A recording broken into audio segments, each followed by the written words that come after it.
right, guys, welcome back to this week's installation of the Game State Podcast. As always, we have my co-host, Madam Wrecked and TuneablePower. This week, we got a lot to talk about. Diablo IV had their campfire chat today. They released a lot of buffs for sorcerers and barbs. Not only that, other classes as well. They told us a lot about the game moving forward, what they're trying to go with, what future plans. Diablo 4 has cheaters now. They're using bots. We're gonna get into that a little bit. Ratchet and Clank released on PC, and there's people trying to run. They're actually benchmarking the game, and they're trying to run it on your standard hard drives and versus like an SSD or just a high performance system in general. And then we're gonna have your play it or throw it away. We're gonna be doing the Super Nintendo this week. And then we'll have your game deals of the week. So let's get right into it. That campfire chat, man. Buffs to the sorcerers and the barbs. They are getting some love. They are, but just before we get into that, I want to remind you guys not to forget to go ahead, like this video, comment below about what you want to see in the future, and don't forget to subscribe to this, and go jump over to our Spotify and follow the channel over there as well. It's very important. Go do that. Just do it, okay? do it for me. Do it for me. All right. So the buffs. We didn't expect to get buffs to the other three characters. I thought they were just focusing solely on Sorcerer and Barb, but apparently not. Everybody got buffs. But the things for Sorcerer and Barbs, they changed a lot of like everything. Like their spirit or essence, or not essence, their mana and fury generations, like their basic skills all got buffed. They changed a lot of aspects on certain gear. Like instead of getting some, like say you're getting this, they changed it to cooldown reduction or stuff like that. Little quality of life changes for sorcerers and barbs, especially if you're a barb and you use a lot of shouts. You want that cooldown reduction so that you can constantly use your shouts and be generating fury more rapidly. And that's a big thing for barbs in the early game. It's hard to generate fury, and it makes it pretty tough early game. But they also buffed the rogue, the druid, and the druid got the same treatment. It got its spirit increases with its basic skills. So it's really good for the druid early game, because I'm playing a druid in season 1, and yes, spirit regeneration is it's a pain. But what do you guys think? Yeah, I think that the sorcerer is seeing a lot of love in this update, which is kind of necessary given how hard the nerf wave was against their class specifically versus some of the other ones. So seeing that the skill gap between the two classes for them and the barbarian will bring them back up a little more in the class structure between the five, sorry. And then additional, information that was put out for the Paragon point changes that'll be really implemental for them in the mid to late game. So that way they're not feeling like, just the basic stuff was updated, not the mid game and late game stuff that really is structured around how they're going to be able to get through the later levels and the higher tier nightmare dungeons. So yeah, great news for them. Positive news for everybody overall, though. Yeah, and it just wasn't skill increases in buffs. They changed aspects on legendary gear. They changed they changed the unique for sorcerers. They did a lot for the sorcerer. Same with the barb. They changed a lot of its aspects on gear. Your legendary affixes are a little different now. They do different things. Like the sorcerer got a lot of stuff on its legendary affixes where now it also gives you armor in some way. Yeah, exactly. Yeah, some sort of barrier regeneration or armor increases. The only thing that they didn't see yet, which is really going to be dispersed later on, will be the resistance update that'll kind of finally balance out the later stuff for them, which will hopefully put them then at the same kind of level of tier as the rogue or the druid in terms of being able to kind of get to those really high nightmare tier levels that are kind of unattainable at this point. Hopefully it won't be as hard for them as of right now to kind of get through at least getting through the battle pass and whatnot. But by season 2 or 3, when things are finally kind of rolled out and everything's back in place, everybody will be feeling good. Early mid game, it's not so bad with the sorcerer and, or a barb right now, but when you get to that late game stage where you're trying to do higher tier nightmare dungeons, you're gonna struggle. Your sorcerer is gonna be very, well, squishy. You're gonna die a lot and get one shot. They also nerfed monsters a little bit. Certain monsters, like especially for like druids and necromancers, your minions aren't gonna die so easily to certain enemy like affixes and stuff like that. So that's huge because that's a big problem. You know, your minions dying constantly, and then, they die constantly. I give you that. But if you put the right gear on in the right skill tree, it'll die as quick. But if they're going to boost them up, that'll be real nice. yeah, Like actually, what I like here is a stash tab and the fucking they did gold mention that. the respec gold by 40%. I mean, what? That's good. I like that. That right there is pretty sweet. Yeah, Especially, yeah. I do believe they talked about giving us a button to just completely clear all of our Paragon and our skills all at once, so we don't have to, you know, that Paragon board's annoying to clear if you want to redo it. Certainly. Oh, You literally have to go, you know, node by node, Tab by tab. Yeah. It's really hard.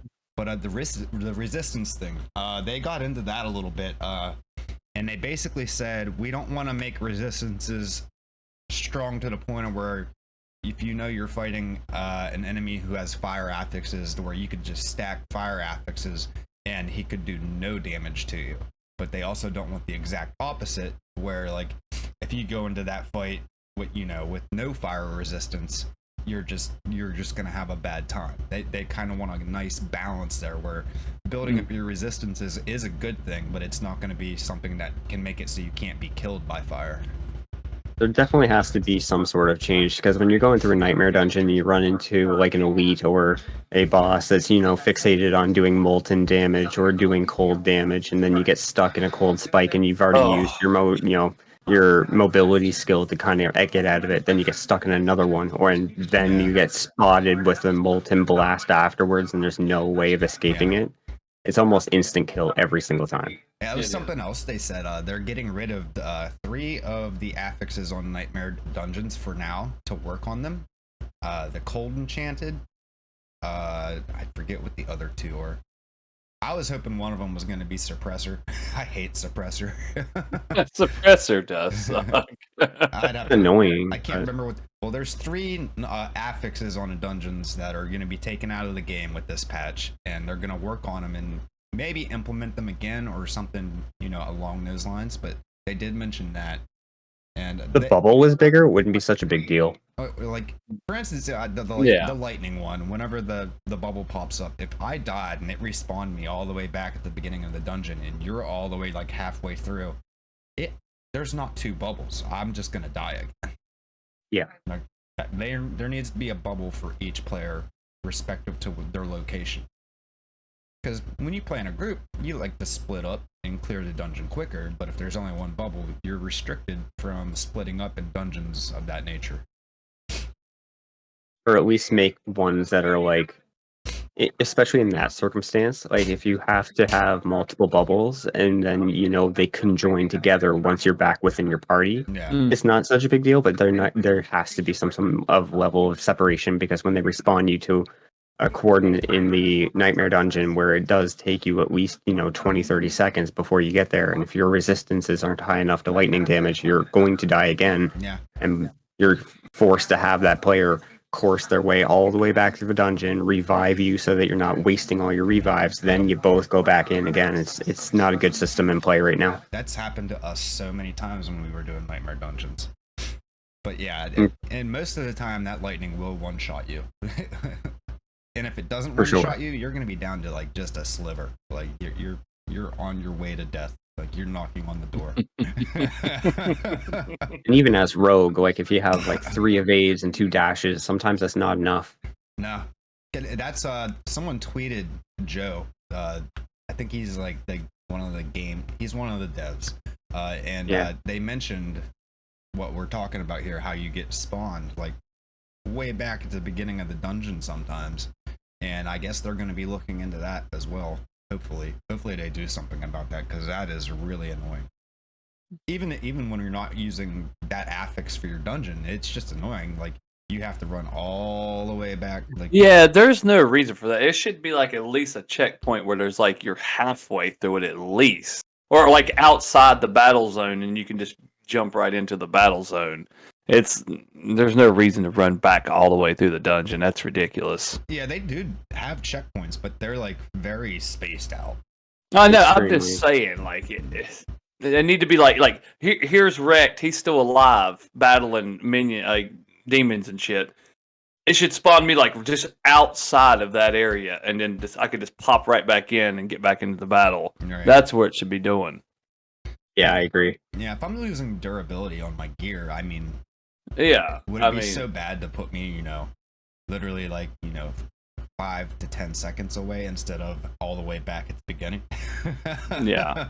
Especially like in that circumstance as well. Like, sure, your durability is low, but you could just cast teleport and be gone anyway in like 5 seconds. You could just go back to town, do what you got to do, pop back in, and teleport off of your teammate and be directly on top of them. Yep. So for you to be pushed to a position where you're all the way at the beginning of the map, you're almost forced to do that in that circumstance. Yeah. With the lightning option, you have to go back to town, use their teleport to go back on top of them, so you're not dying on the way. It's a weird system at play right now, but luckily they are looking into it. So hopefully in a couple patches or however long it takes them, we'll be back to kicking ass. And they also mentioned the leave dungeon, how long it takes for the portal to spawn, how they increased it to 5 seconds. They are reverting that back to 3 seconds again. Mm-hmm. And the reason they did it in the first place, they kind of explained it a little bit in this campfire chat. They said it was because if you're in a big fight or fighting a boss, they don't want it to be that easy for you to just, tuck tail and run. And I think if they would implement it in a way where, like, if say you were in a boss fight, yeah, it could be 5 seconds. But I mean, it's really not that hard to code that in as a request, that when you're within an elite space or within the world boss space or something, sure, just make it 5 seconds. But in the circumstance that you're playing a hardcore character and you need to get out of there, and then you can't, like, that's bullshit. Yeah, and they had mentioned you have to lose like 5% of your health before it gets interrupted. Which I think is fine. I don't think there's anything wrong with it. But whenever they make it 5 seconds to teleport out, regular mobs could get 5% of your health. Like, you'll get more than 5% of your health in 5 seconds. Yeah, especially if you're in those higher tier nightmare dungeons when you're really pushing. Like, there better not be any mobs around you when you try to teleport if it's 5 seconds. But it is good that they are reverting it back to 3 seconds, because a lot of people were very upset about that. Because it ruins like the game loop. It takes you longer to do stuff that you just want to, keep doing. Yeah. You don't want to ruin a game loop. That takes if it's not fun, take it out. But moving on. Like and subscribe to the channel, guys, and go follow us on Spotify. It'll be fun. It'll takes 2 seconds. It's pretty free. It's absolutely free. A little bit absolutely free. So do that. Another note on Diablo. We now have a confirmed bot that has been made that people are using to cheat at the game. And Blizzard is actively literally suspending and banning accounts.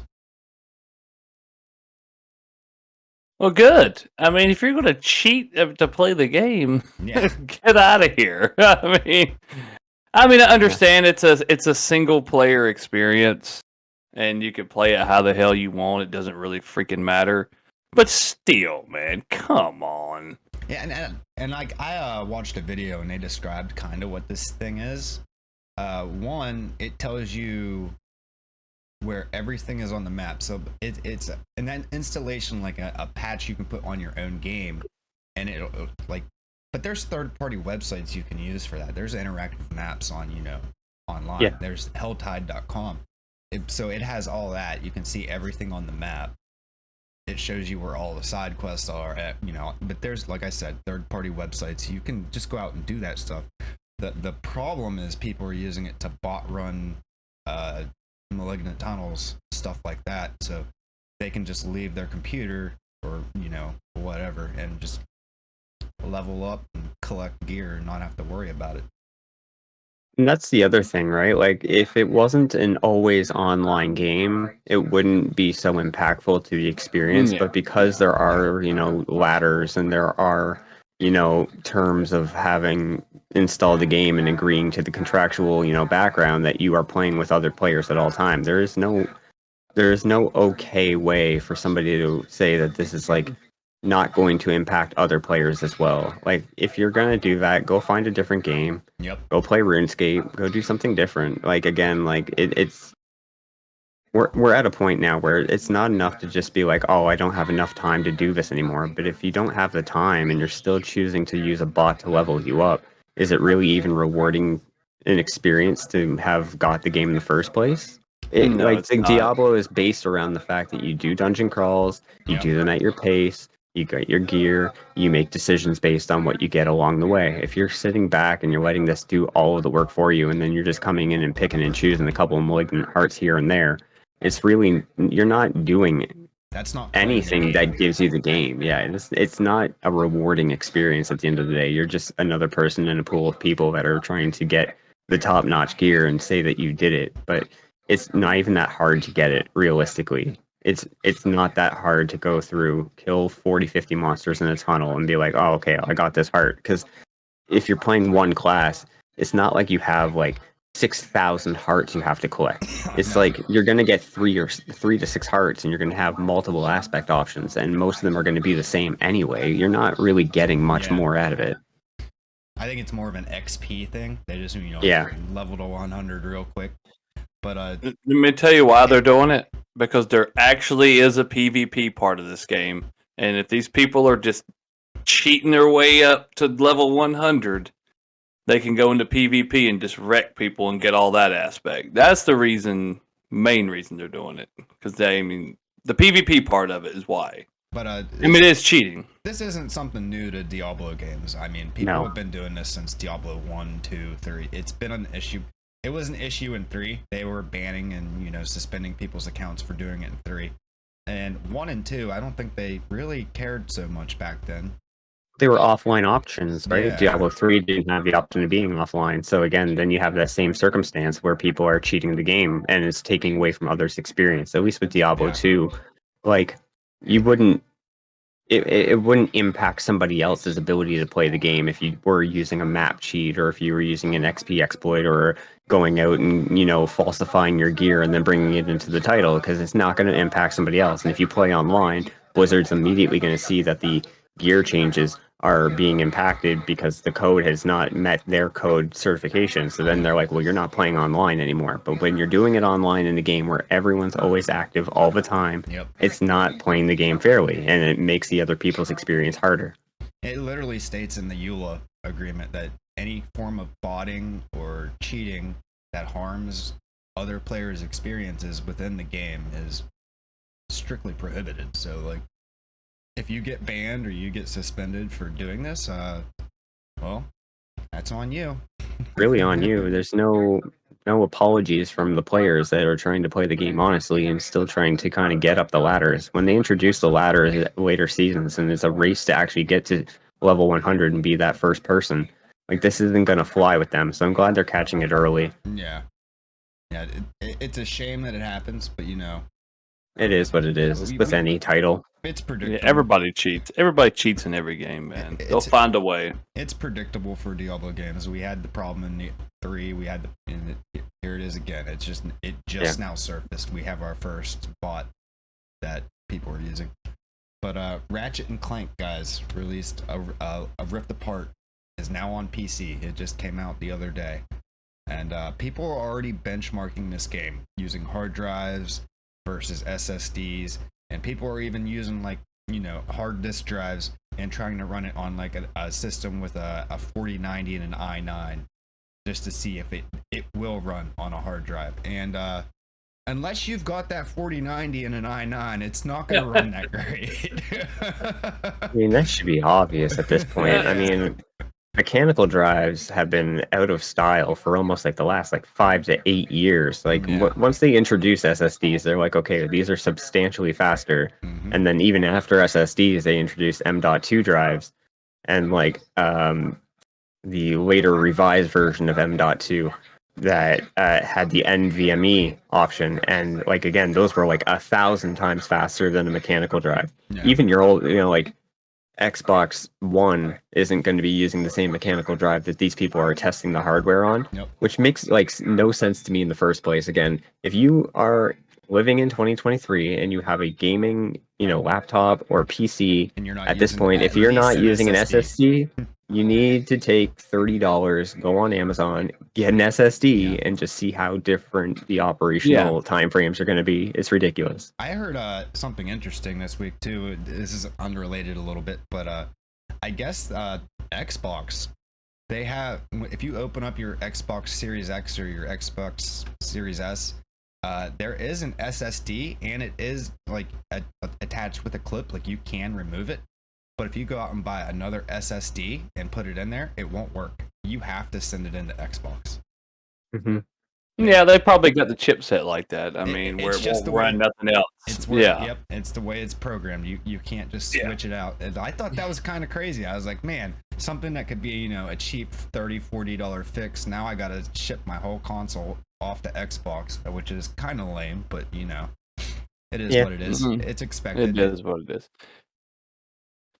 Plus, they don't really want you opening up your Xbox Series X. No, I mean, no. There's no reason unless it's like completely fried and won't work. There's no reason to open it. Yeah.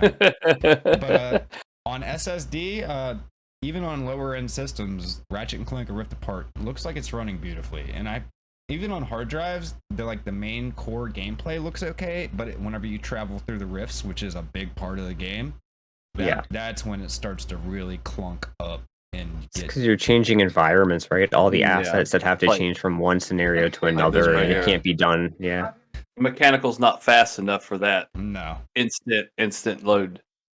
But yeah, on the higher end systems with with like a bunch of RAM and a 4090 and an i9, a lot of like the game loading takes place and the RAM just takes over, and you can run it that way on a really high-end system, but not everybody has a super high-end system. No. Most of the time you're going to be running that game with an SSD, and if you're trying to run it on a hard disk drive, good luck to you. But it's a great game. I can't wait to play it. I haven't played it yet. Wait. It looks beautiful. Like I think it's some of the best looking visuals, and going through the rifts is so like smooth and fluid, just switching dimensions. Like it looks so fun. The gunplay looks fun.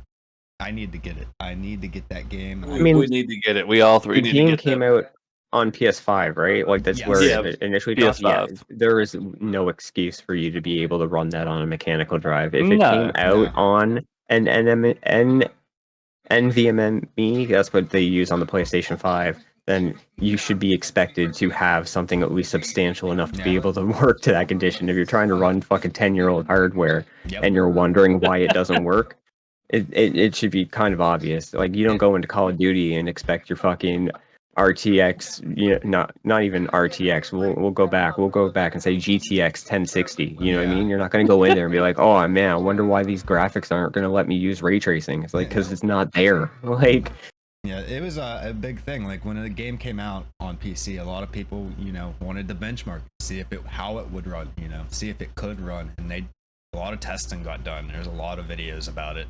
It's crazy that people were able to get it to run on it at all. I mean, if you got the power, you can make anything. I mean, you pretty much need like 64 gigs of RAM and a high-end PC. Like, because the RAM will take over at some point. Like once the game loads all its assets. But if you've only got like I only have 16 gigs and I have a 3060 and a Ryzen 7. There ain't no way I'm running that game on my hard drive. I'm running it on my SSD. That's the thing, right? Like the 4090 is like a 16 gig RAM partition on the graphics driver. You've probably got 16 to 32 gigs of actual RAM sitting in your PC, and then your CPU is running like probably 12 to 16 cores, and you're like, okay, well, this can take the leverage of having to, push as hard as it can just to meet the standard, but that's not good for your system either, realistically. No, it's not. No, it's not. Not that nobody really has that. There's not a lot of gamers out there with a PC, that's built like that bulky. Because like a lot of the games nowadays, you don't need something that crazy. No, I mean the like look at the specs that run the game. Period. I mean, it's only like you only need like a fucking Ryzen 3. Like, I mean, come on, man. Yeah, that's like the lowest settings too, like the minimum. Yeah. Like I would use my SSD and I would run that shit at ultra quality. It'd look beautiful. That's what I would. I'm gonna experience that game soon. I can't wait. Ratchet and Clank Rift Apart. It's on PC now, guys. Go pick it up. I don't think this is going to be one of our longer podcasts. There wasn't really a lot going on this week, but I want to touch on like the Nintendo thing real quick, even though we didn't plan on talking about this. But Nintendo released a statement saying, they were going to start suspending accounts and stuff like that for people sharing their games. And a lot of people, they panicked. They thought that meant like, if you took your wife's Switch and you loaded up her profile and played a game that she bought on her profile, they thought that's what that meant. But that is actually not what they meant. What they meant is people are selling their accounts on eBay and then getting money for it, and then whoever bought it can just log in their account on their Switch and have all their games. And that's what Nintendo is cracking down on. I mean, let's be honest here. They're going to crack down on it because that's loss of income for them. I mean, it's because those people are not going to buy the games. It's pretty much pirating. Yeah. Not really pirating, but like what's it called? Theft, I guess. I don't know. It's like selling Nintendo's IPs yourself.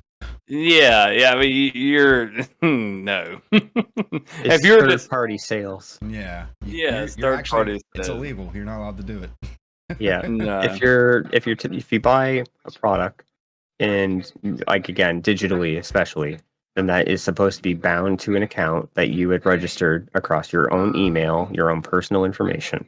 So if you're selling your personal information in the titles that you've bought for these, things, and then selling them again, you are acting as a reseller. Yep. Nintendo is not making money on the taxes that are applicable from the sale of the game that would have been bought by that person. Yep. And they can also be held liable for certain circumstances where if somebody is selling something that they are claiming to be selling, then the publisher and the distributor and the person that made the game, the animators, everything else that trickles down the line are also not making money on it. You are making the core amount of fun off it, which is where the things go wrong for Nintendo. Yep. So they're going to 100% put their foot down and be like, no, you can't do that. Yep. And that's why emulators get such a crackdown too. Yep. They're suspending people's accounts, permanent like suspensions. Like if you're caught doing that or trying to do that, your account's just wiped. You should just be lucky Nintendo's just suspending your account for that. Because I mean, technically, they could take you to court. They're wiping it. They're taking every game you ever bought. Well, good. Yeah. I mean, good, man. I mean, I mean, you're basically theft. I mean, it's. People were panicking because they thought it was just your basic game sharing. They thought, it was just like I said.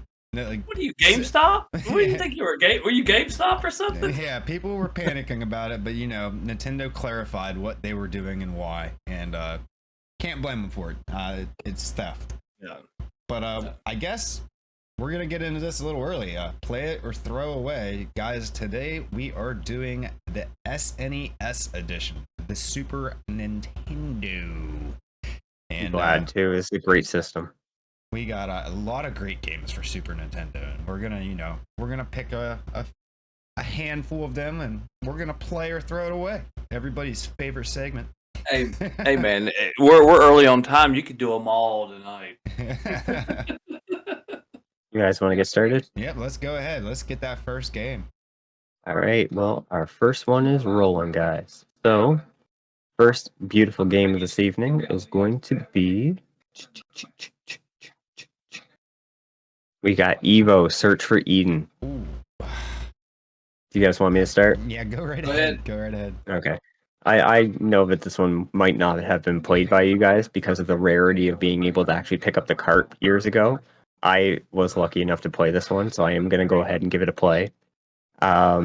Eden was really interesting in the aspect that it was, I wouldn't say it was kind of appointed to be like a kid's game, where it was like you start off in the ocean, you build up an evolution of what you kind of want your life to be in this game. So you start off in the basic form, and you grow gills, and you get legs, then you can choose wings. You kind of get more carnivorous options, or being more of an omnivore, or you're gonna, choose to be vegetarian, and you really do evolve over the course of millions of years in this game.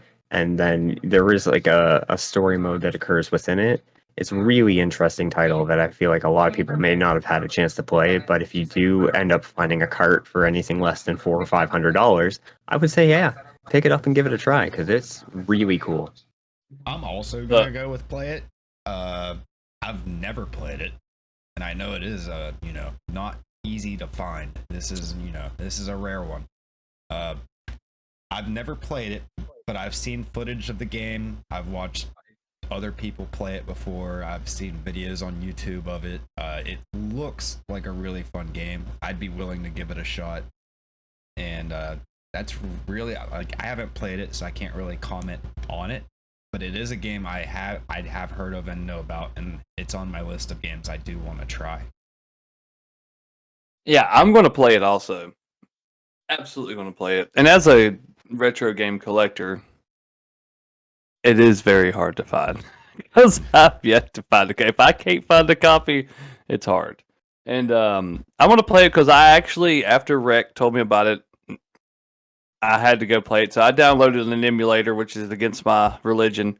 But I just wanted to see like how it was. So I played like the first 10 minutes of it, and it's pretty cool, man. You start off in the ocean and you're evolving and stuff, and I was addicted, but now I was like, you know what? I'm not going to ruin myself with this bullcrap emulator. So I deleted it, and I'll find me a copy, and I'll play it on the Super Nintendo when I find one. How much do you think a copy of that goes for? I found them for $200. I found some for like the last one sold. I can tell you right now. Watch this. I know it's a rare cartridge. It's not easy to find. In Canadian, I've seen them on here for right now $310, $508, $316, $327, $460. Prices are variable, but they're expensive. Yeah, it's not cheap. It ain't one of them. That's one of them carts you're gonna pay $1 for. But yeah. All right, let's move on, I guess. Yeah, let's see what we got next, guys. And drum roll. We've got Breath of Fire 2. Oh, I'll go ahead and start. I play this all day. I love this game. When they brought this game to the Switch online, I played through it again. Almost the entire game. I didn't finish it yet. I'm close to the end. I remember playing this game back when I was really young.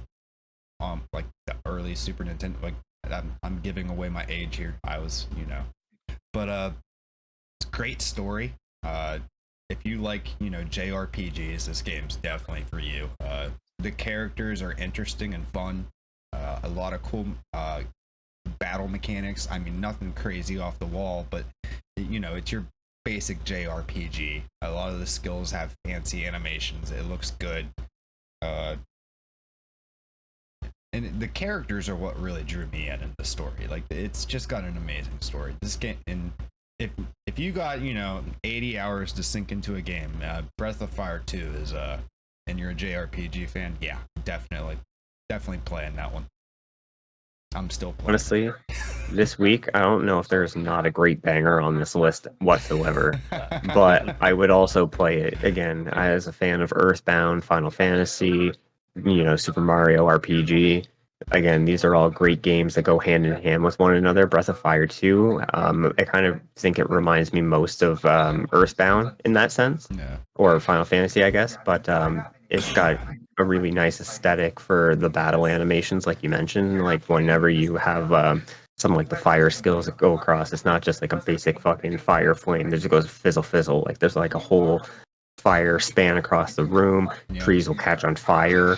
It's really nice for the time and age of when it came out. Like it is a really good game, especially for the length that it will provide as well. Like if you're looking to play a game over a longer length of time because you want to get the best bang for your buck, it's a really good game. There'll be a bit of grinding, of course, get your levels up, dig your way through the story and get your way through those final bosses because they're hard. Yeah. The game does amp up in difficulty towards the end. Like it's definitely not easy. Beginning's pretty easy though. Me and Rue and our friends are going to play the hell out of this one. This game is fucking awesome. I love this game. I've played this back in the day. I've played it. I have the cartridge back there. Oh yeah. There's not enough. There's nothing else to say. Honestly, I like it better than Final Fantasy. It does everything better. Sorry, you can hate me. I think it even did the overworld map a little bit better than Final Fantasy. Everything's better. Y'all can talk crap, whatever. It does it better. Sorry. All right. So we're all playing that one. For sure. All right. I spun ahead of time so we wouldn't have to wait too long. Yeah. Third game. That's what I was doing last week. We got a banger. Super Punch Out. Oh, I'll go first again. This was this is a play it all day, every day. This was the first 2 games I got for my Super Nintendo. I remember Christmas that year. I got a Super Nintendo and I got 2 games, and they were Super Mario World and Super Punch Out. And the reason Super Punch Out was one of the games I got with my Super Nintendo is because I played Punch Out on the NES religiously when I was a kid. It was like one of my favorite NES games. I played the hell out of that game. Hard game. So whenever I got Super Punch Out, it's got different mechanics than the first Punch Out. You have rapid punches and your big swings. You have like a meter that charges up. You have a gauge over your player's icon, and it fills up and gets like whiter as it gets to the top, and then you get like super speed. You get faster. It's just a really good game. A lot of crazy cool characters and some returning characters. Some gags from the first game came to this game, but we got a lot of new characters, a lot of crazy move sets that they do. And I do believe on the Switch there is a secret way to play 2-player. You can actually fight each other. Yeah. What was that? I forget how to do it, but I do believe that's in it. But I play this one. I've played it ever since I was a kid. I think I beat it on stream a couple months ago. Just ran through the whole thing. Like they brought back, legendary characters from the first game. Sandman's in it. Bald Bull's in it. Super Macho Man's in it. Like a lot of cool stuff. And then we got new characters. Like there's an old man with a cane, some old Japanese guy with a cane you fight towards the end of the game, and he's really tough. So for that 2-player, Y plus R, and then press A or start, and it'll cycle to a new menu, and you can play it. Yeah, it's really cool. I didn't know about that. It's dope. You'll be Little Mac as player 1, and then you can choose your secondary player to be one of the opponents from the game. Yeah, that's cool. That'd be really fun to do sometime. That's a 100% play it. I played that game for so many years, and again on the Switch as well. I was like attempting to get closer to speeds for playing that game because I had like really figured out the mechanics between every fighter. Yep. Some of the like mid-game later fighters though, man, the time schedule between making sure you do your dodges and getting in your uppercut or getting in your like left or right hook on time, it can be a very, very difficult task to learn it because there's so much RNG to it, like some of the fighting. I remember being able to beat Piston Hurricane in like 7 seconds. Just based on really his great opening animations. If you got the right RNG and just threw the right punches, you could put them down in 7 seconds.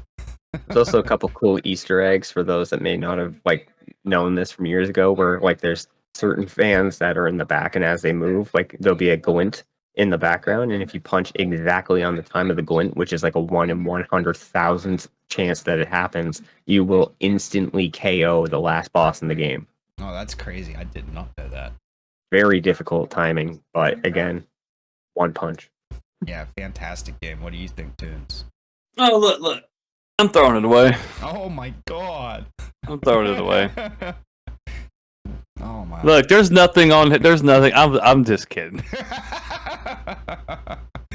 Like there's no games on our list where any of us are throwing away. So I was gonna joke. Like, my heart skipped a beat. Yeah. No, I loved Punch Out, even though I suck so bad at Punch Out. I still love to play it. It's just fun. It's just absolutely fun. I mean, from the first one to this one, it's just fun getting up there with the little mag. This is boxing. I get my ass kicked, and then I play it for like 2 hours, and I'm like, yeah, I suck, and I cut it off. But I'm playing it. They've made more Punch-Out games, but I don't think anyone tops the first two.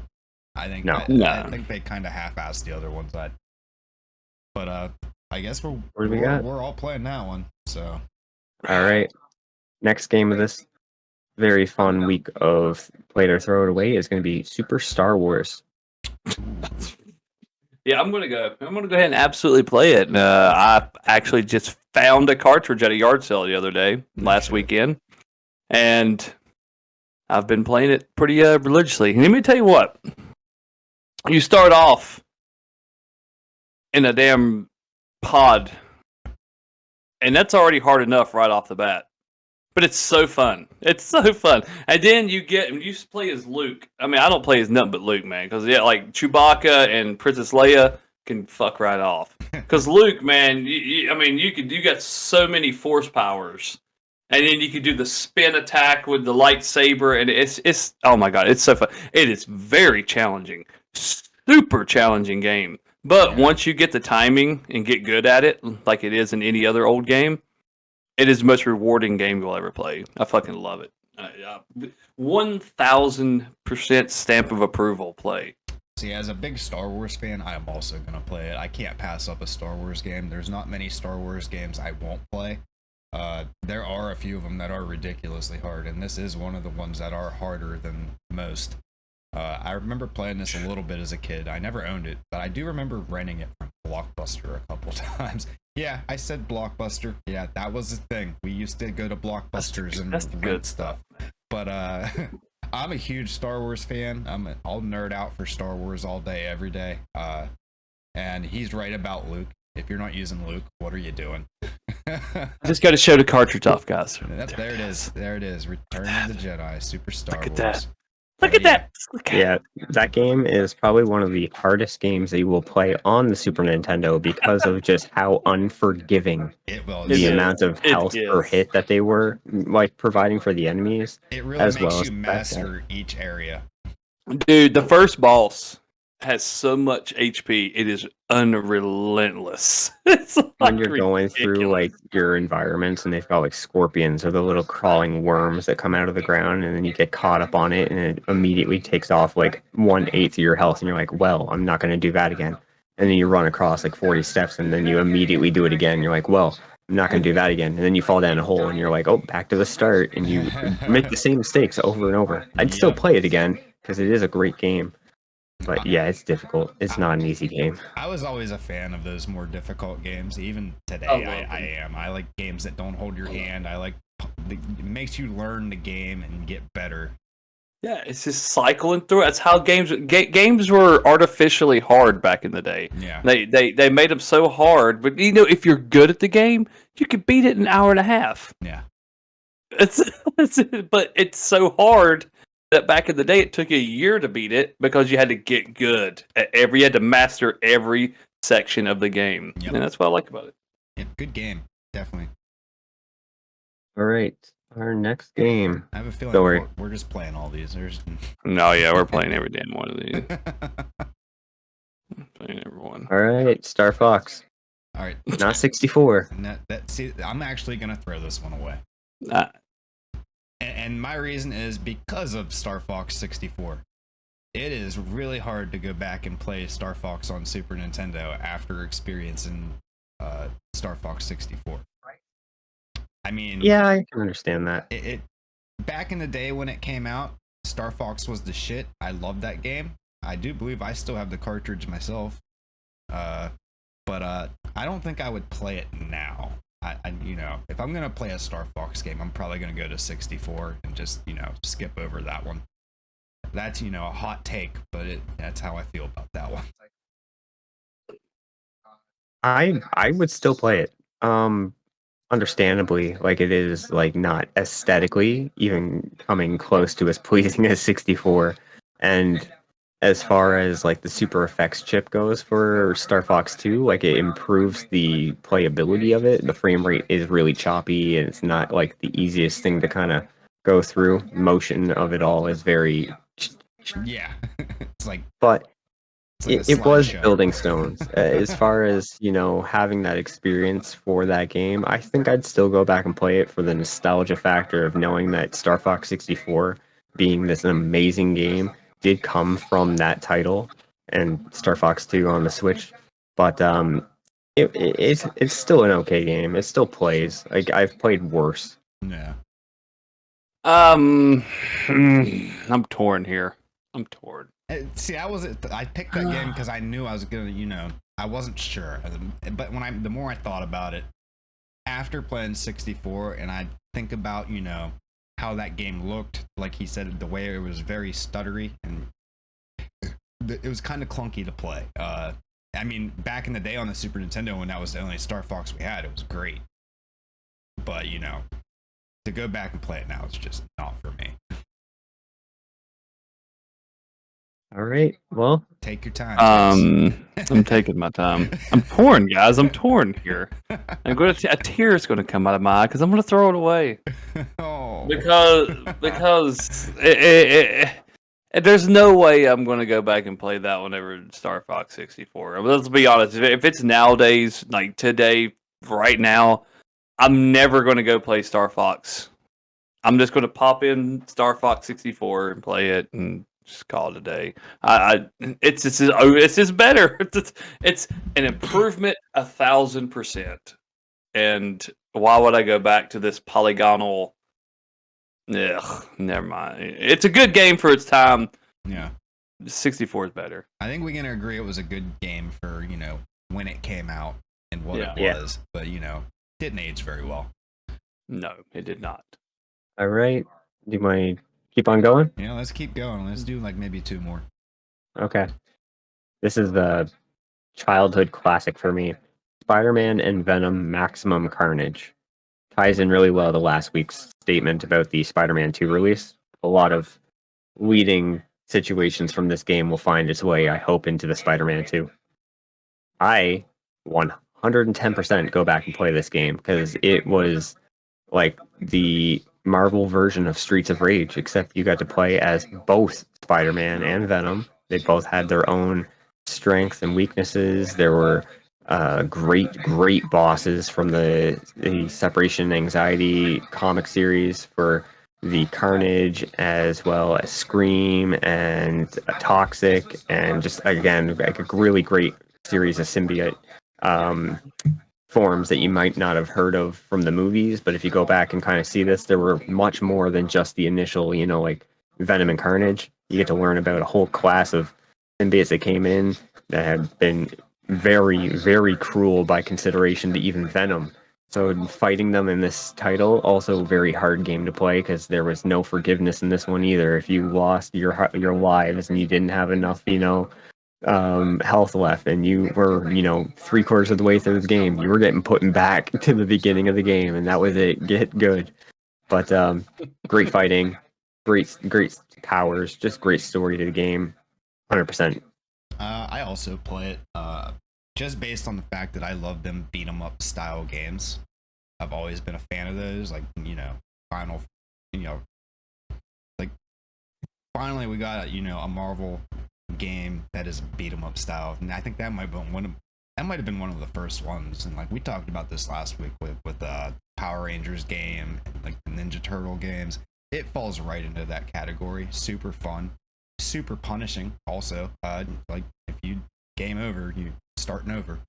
But yeah, I play this one. I'm a big Spider-Man fan. I know people are still going to be upset that I haven't played the Spider-Mans on the PS5, but I don't own a PS5, so I'm sorry, guys. But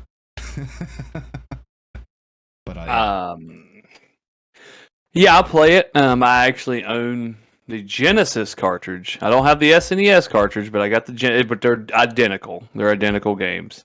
And I've actually streamed it a few times. I love that game. It is literally an ultimate beat 'em up with Spider-Man and Venom. I mean, what more can you ask for? and if you're not picking Venom, what are you doing? That's true. Venom was way stronger. Yeah, but Spider-Man always wins. So I guess. All right. I think we'll cut the play it or throw it away section off right there. That'll be it for play it or throw it away this week, guys. And we're gonna get into your game deals of the week. So Also, don't forget, if you enjoy the play it or throw it away, and you guys want us to do a certain system, yes, or if you've got suggestions for games that maybe we missed that you want to talk about the SNES, throw it down below and give this video a like, subscribe to the channel, go to the Spotify, give it a follow. yeah. And on another Let note, us guys, know. when we get to 100 subscribers on the YouTube channel, we will be live streaming the podcast on Friday nights, so you'll get to listen to us early and not have to wait till Monday morning. So go hit that subscribe button on YouTube, hit that like, leave a comment, let us know what you think. But, Kinda hot. but yeah, Let's get into the game deals of the week, guys. Game deals of the week. Who wants to go first? I'll go. Go ahead. So All right. on this week's rec deal, we are going full cyberpunk with a new release that came out called Dead Link, and it's on Steam for 25% off at the low price of $17.09 Canadian, or for my friends out in the US of A, we got it for $14.99. $14.99, that is. In this title, we're going to be dashing, jumping, and most importantly, killing various enemies with guns aplenty. You get to start each run with a choice of your character class of a soldier, hunter, engineer. It's fast. The combat flows really fluidly, hand in hand with the speed. You get a ton of upgrades to improve your runs, from increasing the grenade count, the fire rate, or the combat shells that you can use that boost the weapons that you start each run with. Aesthetically, it doesn't take itself too seriously, so it's got a really cartoony yet futuresque art style, which means that if you are running it, like I said, on Steam PC, then it won't take a monster FPS computer to be able to enjoy all the great qualities from the game that have been taken into it to ensure the maximum performance. I'd compare this title to something like Risk of Rain, but if the gameplay was ramped up by 100%. The title is still in early access, so I would expect some additional character classes and abilities and enemy types in future updates, but as it stands, it's a very fun way to kill some time without having to dish an enormous amount of money. Dude, it looks like Splatoon meets Doom. It looks pretty cool, dude. It looks pretty badass. Hell yeah. All right, well, what do you got for us, Tim? Oh, today, guys, I don't have a really like a sale, but if you don't already subscribe to, if you have a Switch, and if you're not subscribed to the online for $20 a year, go ahead and do it, because Seasons of Oracle and what am I doing? And Ages, it just got added to the Game Boy section. And it's and there's Zelda games for the Game Boy Color. They came out in the 90s, and what it is if you play one, you get teleported into one world. If you play another, you get teleported to another world, and it's basically the same gameplay. But at the end, if you play both of them and you link it, you get an alternate ending, and you'll be very surprised. And they're two of the greatest handheld Zelda games ever made. Matter of fact, they are the two best Zelda handheld games ever made. 100%. Go subscribe to Nintendo right now. At $20 to play those games is a fucking steal. All right. Yeah, definitely two really good Zelda games there. All right, my deal, guys, for I think the third week in a row now is going to be on Steam again. I'm not the Nintendo guy anymore. I'm switching over. This game will be on sale till August 6th, so you got a little bit of time to pick it up. You can pick up The Witcher 3 Wild Hunt Complete Edition for $14.99. That's 70% off on this one. It also comes with the Blood and Wine DLC and the Heart of Stones DLC, so you're getting the DLCs with it. In this story-rich open-world RPG, you'll be taking on the role of Geralt of Rivia, a mercenary and a monster slayer. Your main objective, or like contract, I should say, is like to hunt down Ciri, who is the child of prophecy. So the combat in this game is very fun, feels good. You have like 4 special abilities, and you improve them over time and as you level up and stuff. You'll be using those abilities and your 2 swords, and your swords are different. One's for slaying monsters, one's for slaying people. Yeah, people. But if you adventure to certain areas in this game, there are going to be encounters that you'll run into that you might not be ready for. It is an open world game, so you may run into enemies that you cannot defeat if you adventure into an area you're probably not supposed to be in yet, but they give you the freedom to go there anyway.